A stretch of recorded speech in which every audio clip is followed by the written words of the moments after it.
बिस्मिल्लाहिर्रहमानिर्रहीम।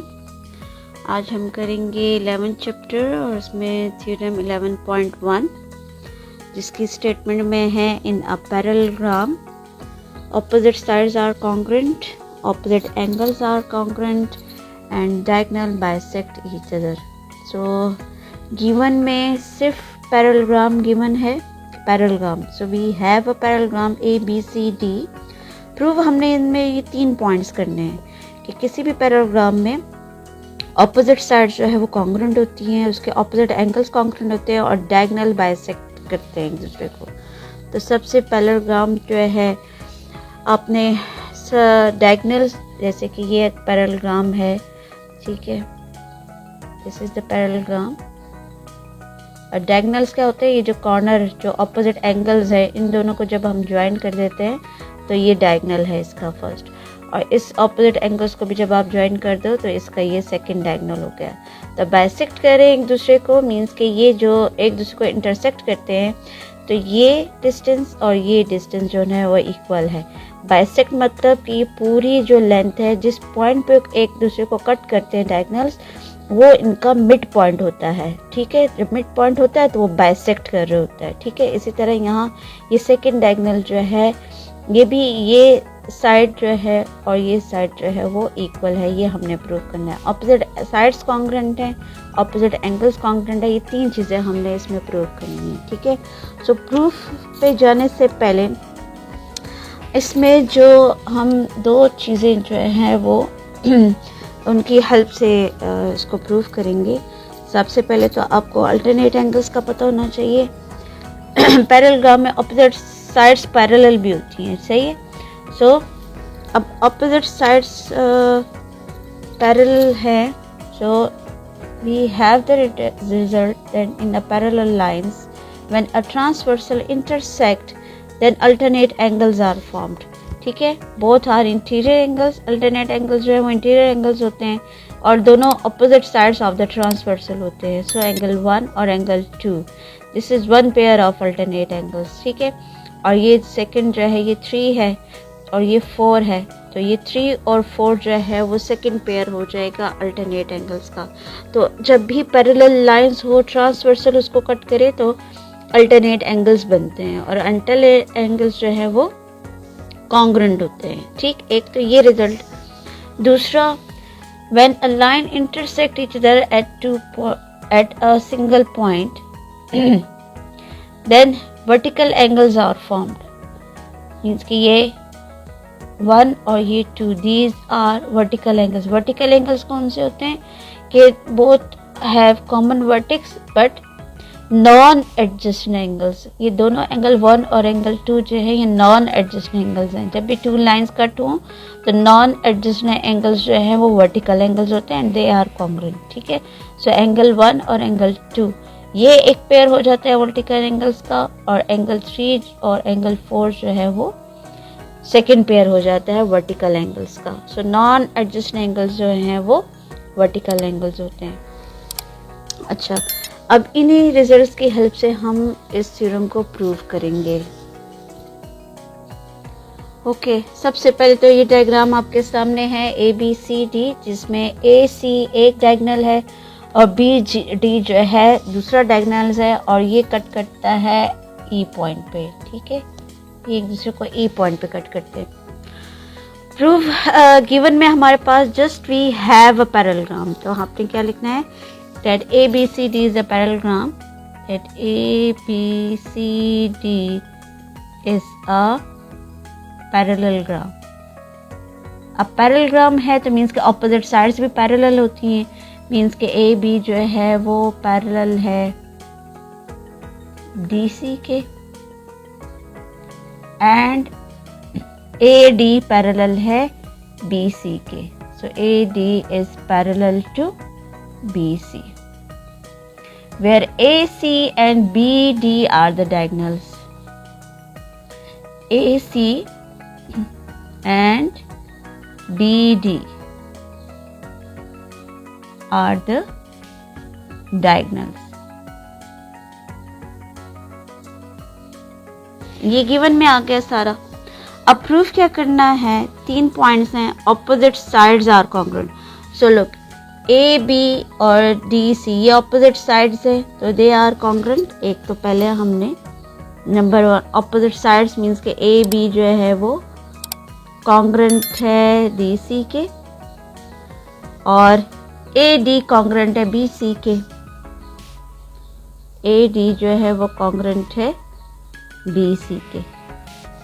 सेकंड क्या प्रूफ करना है, opposite angles are congruent. So opposite angles हमारे पास एंगल ए और एंगल सी ये कॉन्ग्रुएंट है मीन्स के एंगल ए कॉन्ग्रुएंट है एंगल सी के और एंगल बी कॉन्ग्रुएंट है एंगल डी के।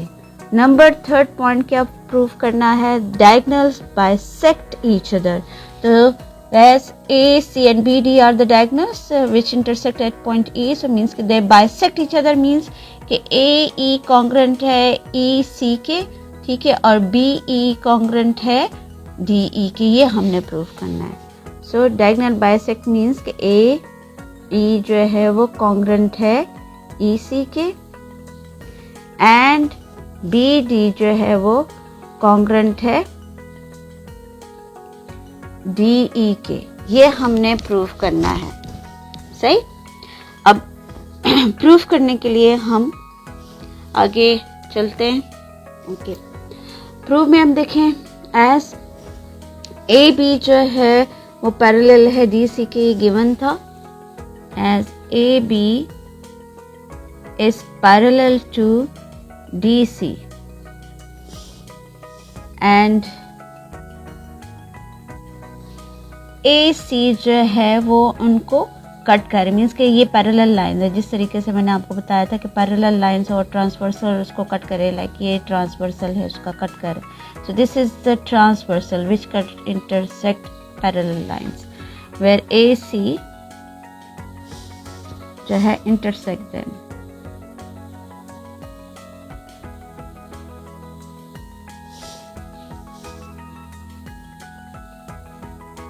अच्छा, अब जब वो इंटरसेक्ट करते हैं तो ऑब्वियसली ये देखिए ये लाइन पैरेलल है इसके और ये ट्रांसवर्सल उसको कट कर रहा है, then alternate angles are form. So यहाँ हम इसको नंबरिंग दे देते हैं ताकि थ्योरम समझने में आसानी हो। तो हम क्या करते हैं, यहाँ ये एंगल 1 ले लेते हैं, दिस इज़ 1, ठीक है, और ये 2, ये 3 और ये आ जाएगा 4। सो एंगल्स के अकॉर्डिंगली एंगल 1 कॉन्ग्रुएंट आ गया एंगल 2 के और एंगल 3 जो है वो कॉन्ग्रुएंट आ जाएगा 4 के। सो मीन्स एंगल 1 जो है वो कॉन्ग्रुएंट हो जाएगा एंगल 2 के और एंगल 3 जो है वो कॉन्ग्रुएंट हो जाएगा एंगल 4 के। और रीज़न क्या आ जाएगी, दे आर अल्टरनेट एंगल्स। अच्छा, यहाँ हम लिखेंगे इसकी रीज़न तो आ जाएगी कि ये गिवन में है, ठीक है, ओके, ये रीज़न और यहाँ पर स्टेटमेंट की हेडिंग दे देंगे।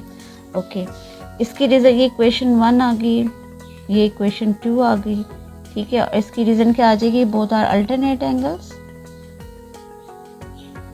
Alternate angles of parallel lines, ठीक है।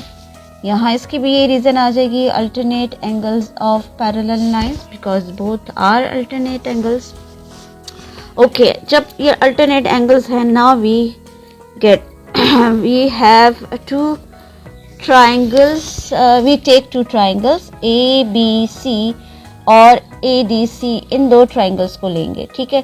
सो इस डायगोनल्स को मैं थोड़ा देर के लिए रब कर दूँगी। ओके, यहाँ आप देखें A B C और A D C इन दोनों को हमने लेना है कॉरेस्पॉन्डिंग फॉर्म में। So triangle A B C correspondence with triangle ADC. Now make them congruent. So congruent करने के लिए we need 3 elements. तो वो elements मैं आपसे हमेशा कहती हूँ गिवन से आप ले सकते हैं और यहाँ कोई भी रिजल्ट आपको दिया हुआ है तो उससे भी आप ले सकते हैं। सो अब देखिए ABC और ADC में एंगल 1 कॉन्ग्रुएंट एंगल 2 के, ये हमने यहाँ प्रूफ किया। सो हम यहाँ ले सकते हैं that angle 1 is congruent to angle 2, ये हमने बात ऊपर प्रूफ कर दी, ठीक है। इसी तरह एंगल 3 कॉन्ग्रेंट है 4 के, सो एंगल 4 कॉन्ग्रेंट है एंगल 3 के, ये भी प्रूव हो गया। और यहाँ आप देखें तो ए सी और ए सी इस ट्रायंगल में अभी आ रहा है, उस ट्रायंगल में भी तो कोई कॉमन साइड आ गई। सो ए C is congruent to A सी, तो ये कॉमन साइड आ गई, ठीक है। सो 3 एलिमेंट्स कंप्लीट हो गए। डायग्राम में आप देखें कैसे कौन सा रिजल्ट आया हमारे पास, the triangle A B C is congruent to triangle A D C. देखें रिजल्ट में, तो हम डायग्राम में देखें तो डायग्राम में ये देखो, ये एंगल लिया है, फिर ये साइड है क्लॉकवाइज एंटी क्लॉकवाइज, तो ये एंगल 1 लिया है, फिर हमने ये साइड लिया और फिर ये angle, so it makes angle side angle. So angle side angle is congruent to angle side angle. इसकी हेल्प से हमने ट्रायंगल्स को कॉन्ग्रेंट कर दिया। ये ट्रायंगल्स कॉन्ग्रेंट हो गए, तो हम ले सकते हैं इसमें जो हम कॉन्ग्रेंट ले सकते हैं। ए बी कॉन्ग्रेंट है डी सी के, एक ये रिजल्ट भी हम ले सकते हैं, that A D B is congruent to D C. Reason क्या आ जाएगी, कॉरेस्पॉन्डिंग साइड्स ऑफ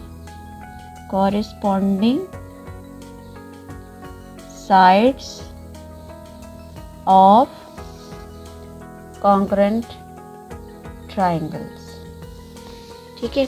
और इसी तरह हम ले सकते हैं ए डी कॉन्ग्रेंट है बी सी के, ये भी ले सकते हैं, that A D is congruent to B C. यही सेम रीजन आ जाएगी, corresponding sides of congruent triangle. Angle B congruent है एंगल डी के, ये भी रिजल्ट ले सकते हैं, that angle B is congruent to angle D is corresponding angles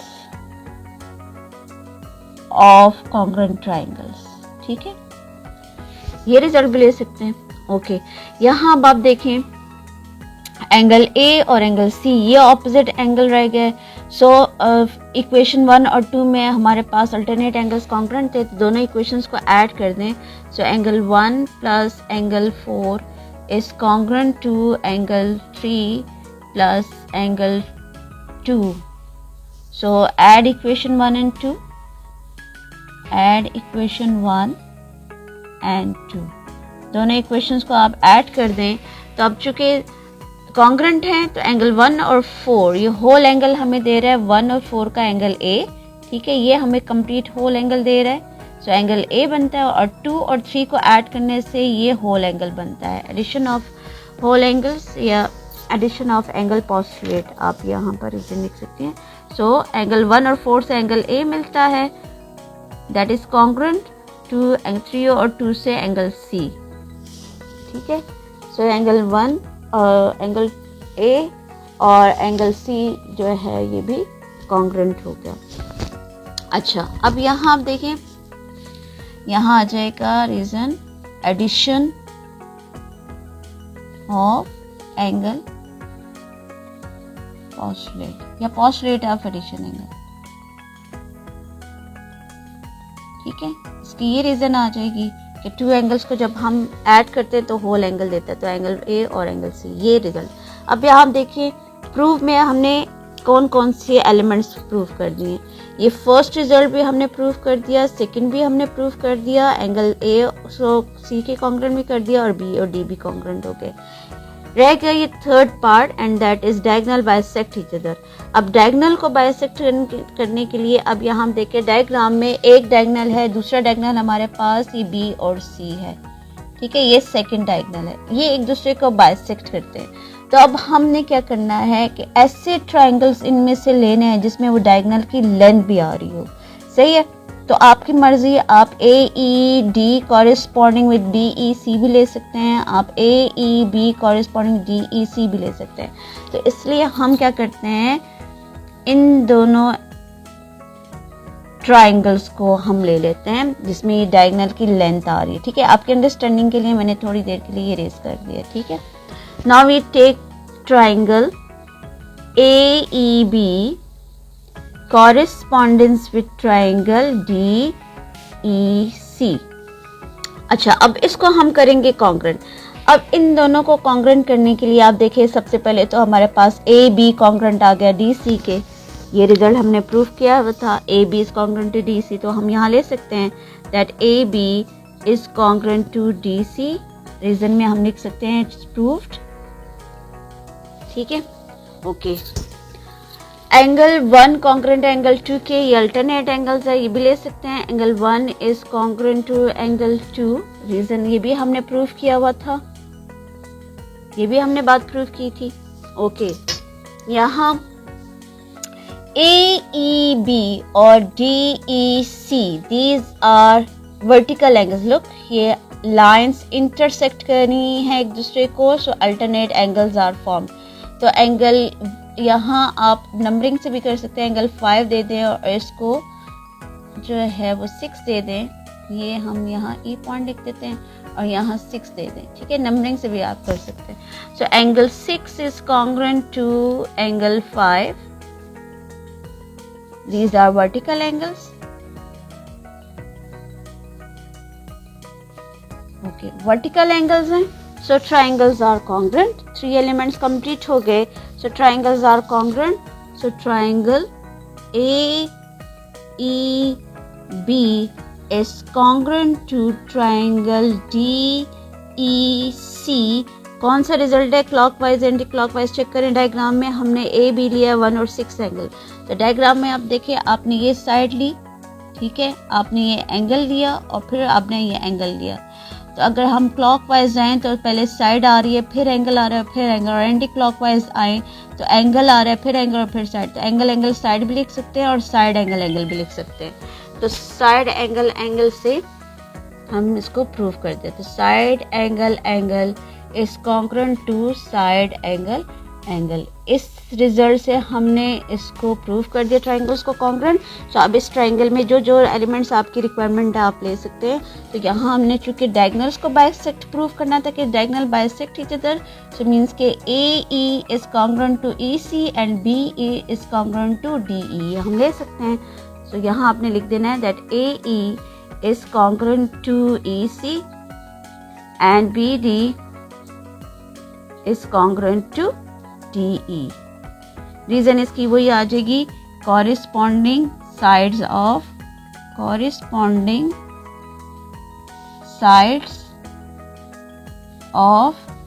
congruent triangles. इसकी भी रीजन ये आ जाएगी, corresponding sides of congruent triangles. तो ये लास्ट में आके यहाँ हम ये थर्ड रिजल्ट भी प्रूव कर दिया कि the diagonals bisect each other. यहाँ के थ्योरम जो है वो कंप्लीट हो जाता है. ठीक है, एंड में ये आपने डायग्राम पूरी कंप्लीट करें. ओके, तो यहाँ की कंप्लीट हो गया डायगोनल बाइसेक्ट ईच अदर. बिस्मिल्लाहिर्रहमानिर्रहीम. Theorem 11.2. If two opposite sides of a quadrilateral are congruent and parallel, then it is a parallelogram. So we have a quadrilateral ABCD in which two opposite sides. So let we take these two opposite sides. AB is congruent to DC. Congruent भी है and parallel भी है, means के AB is parallel to DC. Proof करना है that it is a parallelogram, कि ये parallelogram है. ठीक है. सो अगेन यहाँ इस थ्योरम को भी प्रूव करने के लिए हम अल्टरनेट एंगल्स की हेल्प लेंगे. पैरेलल का जिक्र आ गया. सो यहाँ सबसे पहले तो गिवन में आपने क्या लिखना है कि पैरेलल क्वाड्रिलेटरल है, मीन्स के ABCD is a quadrilateral.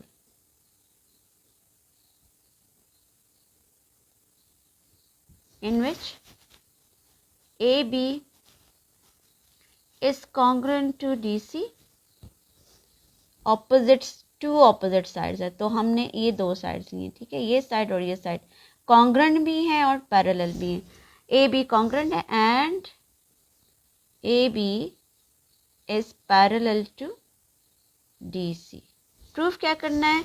Then it is a parallelogram. कि अगर टू ऑपोजिट साइड्स पैरेलल भी हो, कॉन्ग्रुएंट भी हो, so to prove that it is a parallelogram. So prove में आ जाएगा that quadrilateral ABC is a that ABCD is a parallelogram. ये हमने प्रूव करना है, ठीक है। अब इसको प्रूव करने के लिए हमने यहाँ पर अब कंस्ट्रक्शन करेंगे। अब कंस्ट्रक्शन हमने क्या करनी है, that joint A to C, इस A को C के साथ ज्वाइन कर दे। ओके, जब हमने इसको C से ज्वाइन कर दिया तो लोग ये A B पैरेलल है इसके, ठीक है, ये इस तरीके से ना कि ये पैरेलल है, और हमने इसको ज्वाइन कर दिया। यहाँ A है और ये C है और ये दोनों साइड जो हैं वो पैरेलल हैं, तो ये ट्रांसवर्सल इस पैरेलल लाइंस को कट करे, सो अल्टरनेट एंगल्स आर फॉर्म्ड, ठीक है। सो मीन्स कि ये एंगल 1 और ये एंगल 2, ये दो एंगल्स हमें मिलते हैं अल्टरनेट एंगल्स के, so they are congruent. So angle 1, ये एंगल 1 और ये एंगल 2, सो अल्टरनेट एंगल्स बनते हैं। अच्छा, अब यहाँ इसको प्रूव करने के लिए देखिए हमने कंस्ट्रक्शन में लिख देना है आपने join A to C। Okay, अब हम इसको प्रूव करेंगे। अब प्रूव करने के लिए यहाँ स्टेटमेंट और रीज़न देना है। So let we start. Now we have two triangles are formed ABC corresponding with ADC. Now make them congruent. सबसे पहले तो हमने ये 2 corresponding ट्राइंगल लेने हैं। Triangle ABC correspondence with triangle ADC. Now make them congruent. अब congruent करने के लिए देखिए एलिमेंट्स मैंने आपसे कहा है, कंस्ट्रक्शन से भी आप ले सकते हैं, ये गिवन में देख लें जो भी हो। सो गिवन में अगर हम देखें तो ए बी कॉन्ग्रेंट आ रहा है डी सी के, तो हम सबसे पहले ये एलिमेंट ले लेंगे that A B is congruent to D C, given था। ओके, अब यहाँ एंगल 1 कॉन्ग्रेंट एंगल 2 के, बिकॉज जब हमने ज्वाइन किया तो वो ट्रांसवर्सल है, पैरेलल लाइंस को कट कर रही है, so angle 1 is congruent to angle 2। Reason में हमने ये लिख देना है कि अल्टरनेट एंगल्स हैं, अल्टरनेट एंगल्स, ठीक है। ओके, अब A B congruent D C, angle 1 congruent 2, तो अब ये देखिए ए सी दोनों ट्राइंगल्स में कॉमन साइड आ रही है, तो हम यहाँ ले सकते हैं that A C is congruent to A C, common side आ गई, इट्स कॉमन साइड। ओके, अभी आप देखिए 3 एलिमेंट्स कंप्लीट हो गए, so triangles are congruent, means के triangle A B C is congruent to triangle A D C. इसको आप क्लॉकवाइज चेक करें तो आपने लिया, ये साइड ली हुई है, ठीक है, ये एंगल लिया हुआ है और ये साइड, तो अब क्लॉकवाइज एंटी क्लॉकवाइज अगर हम चेक करें तो हम ये देखें ये साइड ली, फिर हमने ये एंगल लिया और फिर हमने ये side, so it's makes SAS। So SAS postulate की हेल्प से ये कॉन्ग्रुएंट हो गए, सो SAS पोस्टुलेट। ओके, जब SAS पोस्टुलेट की हेल्प से ये कॉन्ग्रुएंट हो गए, सो जब भी ट्राइंगल्स कॉन्ग्रुएंट हो जाए तो उसके रिमेनिंग एलिमेंट्स कॉन्ग्रुएंट होते हैं, ठीक है। Can we take that side A D congruent है बी सी के, हम ले सकते हैं कि इसमें ये साइड कॉन्ग्रुएंट होगी क्योंकि पूरा का पूरा ट्राइंगल कॉन्ग्रुएंट हो गया। So A D is congruent to B C, reason आ जाएगी corresponding sides, corresponding sides of congruent triangle. Okay, अब ए डी कॉन्ग्रुएंट, तो कैन वी राइट एंगल 3, यहाँ अगर ये 4 ले लें और ये एंगल 3 ले लें तो that is the second pair of alternate angles ना, ठीक है, ये भी हमारे पास अल्टरनेट एंगल्स हैं। तो यहाँ ए बी सी में एंगल 3 आ रहा है, so angle 3 is congruent to angle 4, यहाँ जाइए corresponding angles of congruent triangles, ठीक है। रीज़न हमने ये दे देनी है। अब यहाँ आप देखें जब कॉरिस्पॉन्डिंग एंगल्स, ये एंगल 3 और एंगल 4 जो है ये कॉन्ग्रुएंट आ गए, but these are alternate angles, but these are alternate angles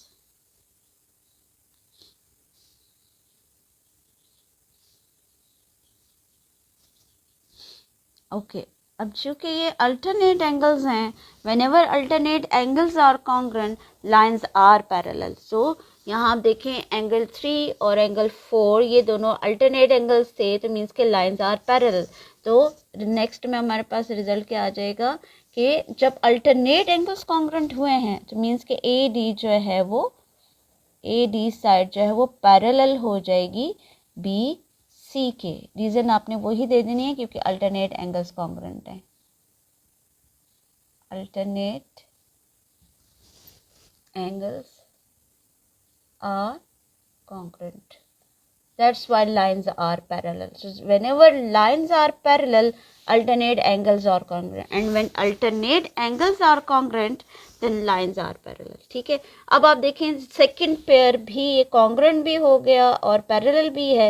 So according to the definition of parallelogram, the pair of opposite sides are parallel and congruent. तो एक pair जो है वो यहाँ given में congruent and parallel था, एक हमने जो है वो यहाँ देखिए कॉन्ग्रुएंट भी प्रूफ कर दिया और पैरेलल भी प्रूफ कर दिया।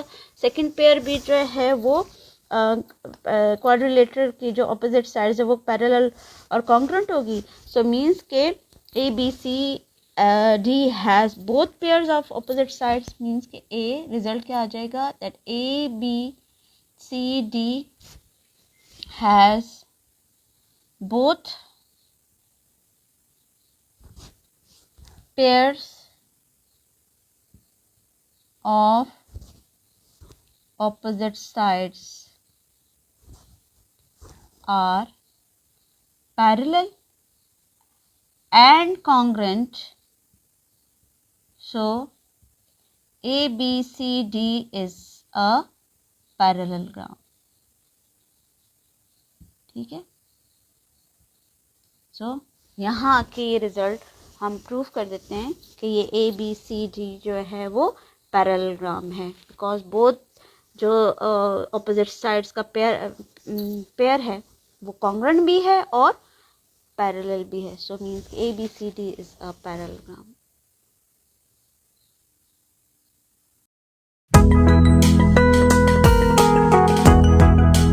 बिस्मिल्लाहिर्रहमानिर्रहीम। Theorem 11.3, the line segment joining the midpoints of two sides of a triangle। यहाँ कॉमा है, कॉमा से पहले वाली स्टेटमेंट जो है ये गिवन में आ जाती है। ठीक है, ये सारा गिवन है। Line segment joining the midpoints of two sides of a triangle, so we have a triangle ABC और एक ऐसी लाइन सेगमेंट है जो ज्वाइन कर रही है। ठीक है, joining the midpoints of two sides, triangle की टू साइड्स के मिड पॉइंट को ज्वाइन कर रही हूँ। Let me take the midpoint D on AB and E on AC। ठीक है, AC का E मिड पॉइंट ले लिया और AB का D पॉइंट ले लिया मिड। इन दोनों को जब ज्वाइन करेंगे, ठीक है, ये गिवन है, ये ज्वाइन कर रही है। The line segment joining the midpoints of two sides of a triangle is parallel to the third side, means के इस लाइन सेगमेंट का हमने प्रूफ करना है कि ये जो लाइन सेगमेंट है इस पैरेलल, एक तो ये चीज़ हमने प्रूफ करनी है कि ये पैरेलल है, ठीक है, to the third side. Obviously ये टू साइड्स का आपने मिड पॉइंट लिया है तो थर्ड साइड ये है, तो मीन्स के डी ई जो है पैरेलल है बी सी के। एक तो ये प्रूफ कर दो, दूसरा क्या करना है, and is equal to 1/2 of its length. और यही जो पैरेलल लाइंस आप प्रूफ करें, ये line segment that is a half of B C, means कि इसकी लेंथ जो है वो इस बी सी के हाफ है। ठीक है, दो पॉइंट्स हमने इसमें प्रूव करने हैं। तो सबसे पहले तो गिवन को देख लेते हैं। तो गिवन के अकॉर्डिंगली गिवन में आ जाएगा in a triangle A B C, in a triangle A B C D and E are the midpoints of AB and AC. ठीक है, that D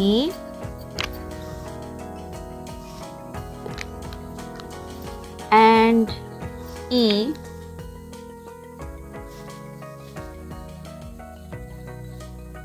are the mid point of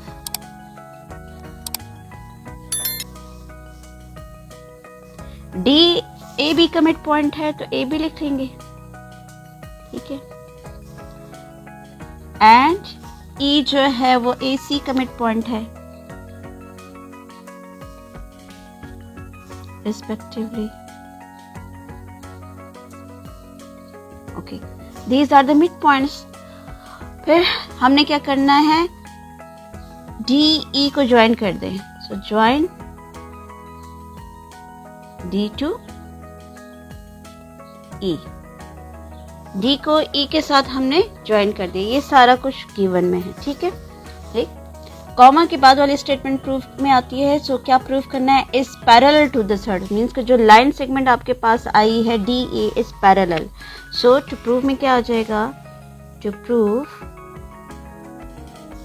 that D E, एक तो ये चीज prove करनी है कि D E जो है वो पैरेलल है बी सी के, एक पॉइंट तो ये प्रूव हमने करना है दैट डी ई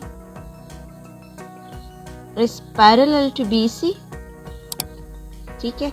और सेकंड हमने ये प्रूव करना है that D E is a half of, that D E is measurement of, D E is a half of measurement of B C. ये दो पॉइंट्स जो है वो हमने इसमें प्रूव करने हैं, ठीक। ओके, अब इसको प्रूव करने के लिए हम सबसे पहले करेंगे कंस्ट्रक्शन। अब कंस्ट्रक्शन में हमने क्या करना है,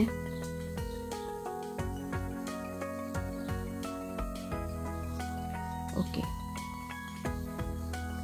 कंस्ट्रक्शन में हम क्या करेंगे, let from point line D E, ये डी ई से इस डी ई को आगे एक्सटेंड कर लें, ठीक है। इस डी ई को आपने इतना आगे एक्सटेंड करना है जितनी मेजरमेंट इस साइड की है, इस डी ई की लेंथ के हिसाब से आपने इसको आगे एक्सटेंड कर देना है, ठीक है, टू गेट एफ। और इस एफ को आपने ज्वाइन कर देना है इस सी के साथ, ठीक है। मीन्स कि हमने कंस्ट्रक्शन में क्या किया, डी ई को कॉन्ग्रेंट किया है ई एफ के। इसका मतलब ये है कि ई जो है वो इस डी एफ का मिड पॉइंट हो गया, क्योंकि आपने इक्वल आगे उसको एक्सटेंड कर दिया। तो E is the mid point of D F. इस एफ को इस सी से ज्वाइन कर दें, ठीक। तो अब यहाँ हमने कंस्ट्रक्शन में यही सारे लिखना है दैट ऑन डी ई, अब डी ई आगे ये देखिए हम आगे इसको एक्सटेंड करें तो ये रे की फॉर्म आएगी। On D E take a point F such that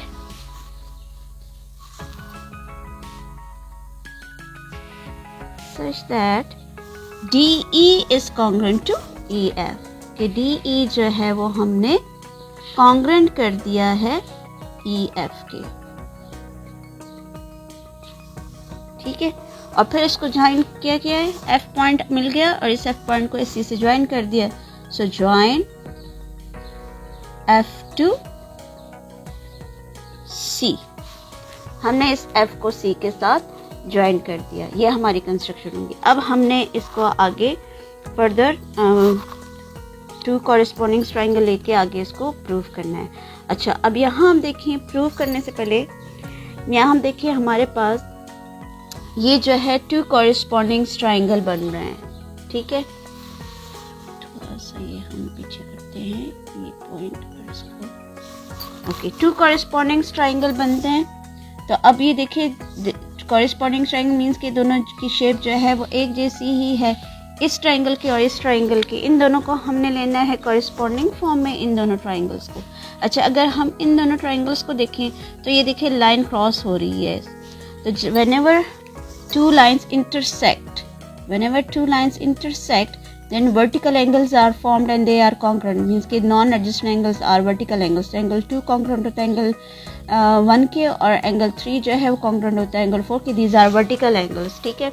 vertical angles की डेफिनेशंस मैंने अपने शॉर्ट वीडियोस में भी बताई हुई है, तो वहाँ से अभी आप देख सकते हैं। तो ये देखिए लाइन क्रॉस हो रही है, तो ये वर्टिकल एंगल्स आ गए हमारे पास, these are vertical angles। तो यहाँ इसको हम एंगल 1 कर देंगे और ये आ जाएगा एंगल 2। एक तो वर्टिकल एंगल्स आ रहे हैं, दूसरा हमारे पास यहाँ हम एंगल 4 ले लेंगे और ये हम ले लेंगे एंगल 3, ठीक है। इसकी हेल्प से हम आगे अब इसको कॉन्ग्रेंट करेंगे। इन दोनों कॉरेस्पॉन्डिंग ट्राइंगल को लेंगे ADE corresponding with triangle FEC और इसको ओके। अब प्रूफ की तरफ आते हैं, तो प्रूफ में दोनों ट्राइंगल्स ले लेंगे हम। Triangle ADE correspondence with triangle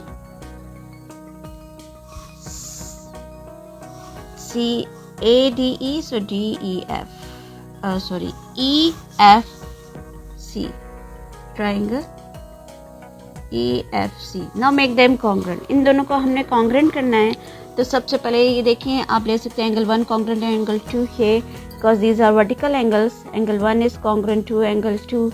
These are vertical angles.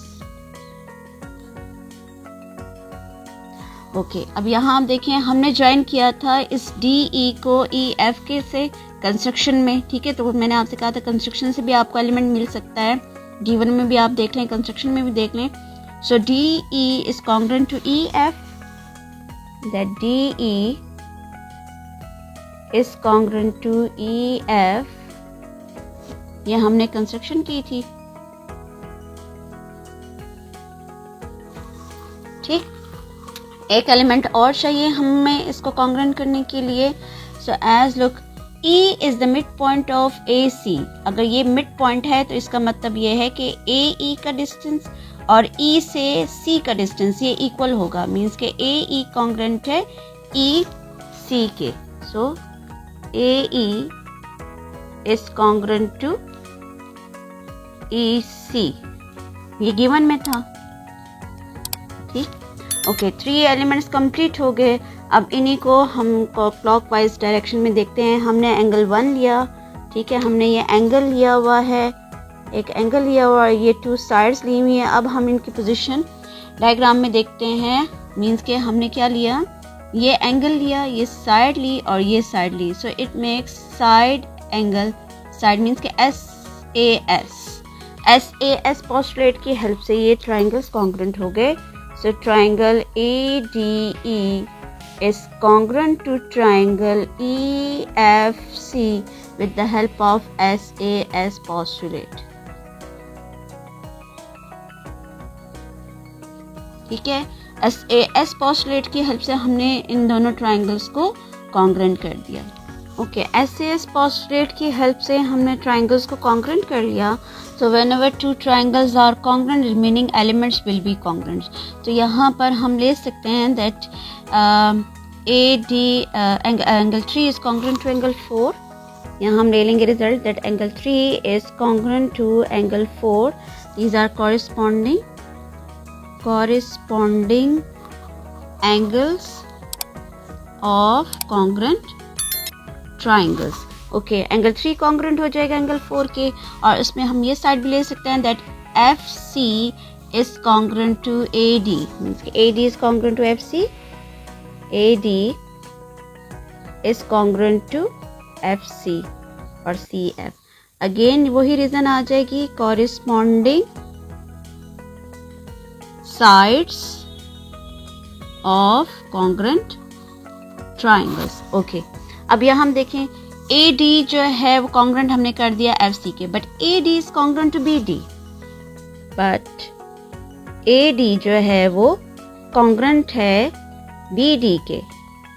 और क्यों कॉन्ग्रुएंट है, गिवन में था, because D is the mid point, so it's given. अब यहाँ देखिए AD कॉन्ग्रुएंट है FC के, AD कॉन्ग्रुएंट BD के। सो ट्रांजिटिव प्रॉपर्टी से हमारे पास रिजल्ट क्या आ रहा है, that BD is congruent to FC। ये हमें ट्रांजिटिव प्रॉपर्टी रिजल्ट दे रहा है। सो ट्रांजिटिव प्रॉपर्टी से हमें ये रिजल्ट मिल गया। अब ट्रांजिटिव प्रॉपर्टी मैंने बताया वीडियोस में क्या है कि अगर 2 साइड्स जो हैं A इक्वल है B के और B इक्वल है C के, सो मीन्स के जो है वो A इक्वल हो जाएगा C के, ये ट्रांजिटिव प्रॉपर्टी है। So A B C belongs to real numbers ना। सो यहाँ भी AD जो है वो FC के भी कॉन्ग्रेंट है, BD के भी, सो ट्रांजिटिव प्रॉपर्टी में हमें BD कॉन्ग्रेंट मिल जाता है FC के। अच्छा, अब BD जो है ये साइड जो है वो कॉन्ग्रेंट हो गई इस साइड के FC के, ठीक है। अब यहाँ हम देखें एंगल 3 कॉन्ग्रेंट है एंगल 4 के, सो दीज आर, अभी देखो ऑपोजिट साइड्स कॉन्ग्रेंट आ रही है, ऑपोजिट साइड्स कॉन्ग्रेंट आ रही हैं। तो हमने यहाँ स्टार्ट में ये प्रूव किया है कि एंगल 3 कॉन्ग्रेंट है एंगल 4 के। तो अब यहाँ देखें एंगल 3 और एंगल 4 की डायरेक्शन जो है वो ऑपोजिट डायरेक्शन में आ रही है, मीन्स के these are alternate angle and it is a transversal, ये ट्रांसवर्सल है, ठीक है, और ये अल्टरनेट एंगल्स की फॉर्म आ रही है। तो हम यहाँ बात कर सकते हैं that AB is parallel to CF, ये पूरी की पूरी साइड जो है, ये पूरी साइड और ये पूरी साइड जो है ये पैरेलल है, ये पूरी साइड, ठीक है। ये साइड और ये साइड जो है वो पैरेलल होगी because alternate angles are congruent, whenever alternate angles congruent lines are parallel. तो यहाँ हम लिख सकते हैं दैट AB जो है वो पैरेलल है CF के because opposite alternate angles are congruent because alternate angles are congruent। अच्छा, अब यहाँ हम देखें जब alternate angles congruent हो गए तो ये पूरी की पूरी साइड इस CF के पैरेलल है, तो ऑब्वियसली ये पोर्शन भी जो है इसका पैरेलल हो जाएगा, ये साइड भी जो है वो पैरेलल हो जाएगी इस CF के, ठीक है, इस CF के ये पैरेलल हो जाएगी, ये CF के, ठीक है। अब ये CF के पैरेलल है, तो अब देखिए ऑपोजिट साइड पैरेलल भी हमने प्रूव कर दी, ऑपोजिट साइड्स कॉन्ग्रुएंट भी हैं। सो प्रीवियस थ्योरम 11.2 में हमने यही प्रूव किया था कि in a quadrilateral if opposite sides, one pair of opposite sides are parallel and congruent then it is a parallelogram. So means कि we have a parallelogram, BCFD is a parallelogram, ये हमारे पास parallelogram आ गई। Okay, अब ये देखें BCFD is a parallelogram, reason क्या आ जाएगी, because opposite sides are parallel, opposite sides are parallel, ठीक है, पैरेलल हैं इसलिए BCDFG जो है। अच्छा, अब ये देखो अगर ये BCFD पैरेललोग्राम है तो इसका मतलब है कि BC भी पैरेलल है इस DF के, मीन्स कि BC is also parallel to DF, ठीक है। सो अगर DF पूरा का पूरी साइड इस BC के पैरेलल, सो DE भी पैरेलल हो जाए, इसका हाफ पोर्शन भी तो पैरेलल होगा ना फिर इसके। सो यहाँ क्या आ जाएगा, measurement of DE is also parallel to measurement of BC, ठीक है। अगर हम ये बात करते हैं ना कि BC पैरेलल है इस DF के, तो इस DE का पोर्शन जो हाफ है वो भी पैरेलल हो जाता है BC के। So DE is also parallel to BC। ये तो हमारा एक फर्स्ट रिजल्ट जो है ये प्रूव हो गया, ठीक है, फर्स्ट रिजल्ट हमने ये यहाँ के प्रूव हो गया। अब सेकंड देखिए, as BCFD is a parallelogram, so means opposite sides are congruent as well. So BC जो है वो कॉन्ग्रुएंट है DF के, मींस कि BC is congruent to DF, ठीक है। अगर BC congruent है DF के, where DE is a half of DF, where DE is a half of DF, because ये कंस्ट्रक्शन में हमने किया था, रिकंस्ट्रक्शन में हमने ये किया था कि ये इसका मिड पॉइंट है, E is the mid point of DF, तो ज़ाहिर है ये जो पोर्शन है इस पूरे DF का हाफ हुआ। So instead of DF can we write BC, यहाँ मेजरमेंट आ जाएगा, measurement of DE is a half of measurement of BC, because BC जो है वो कॉन्ग्रुएंट है DF के। तो क्या हम यहाँ पर इस DF की जगह BC लिख सकते हैं, because both are congruent, reason में भी आपने वो लिख देना है। So as DE is a half of BC, ये यहाँ के हमारा ये सेकंड रिजल्ट जो है वो प्रूव हो गया, ये सेकंड रिजल्ट जो है वो हमने प्रूव कर दिया। सो ये हमने प्रूव करना था कि whenever a line segment joining the midpoints of two sides of a triangle it is parallel to the third side. तो यहाँ आप देखिए हमने पैरेलल कर दिया, D E is parallel to B C with the help of parallelogram, and D E is a half of B C. तो यहाँ हमने ये D E is a half of B C जो है ये सेकेंड रिजल्ट यहाँ आके हमने प्रूव कर दिया।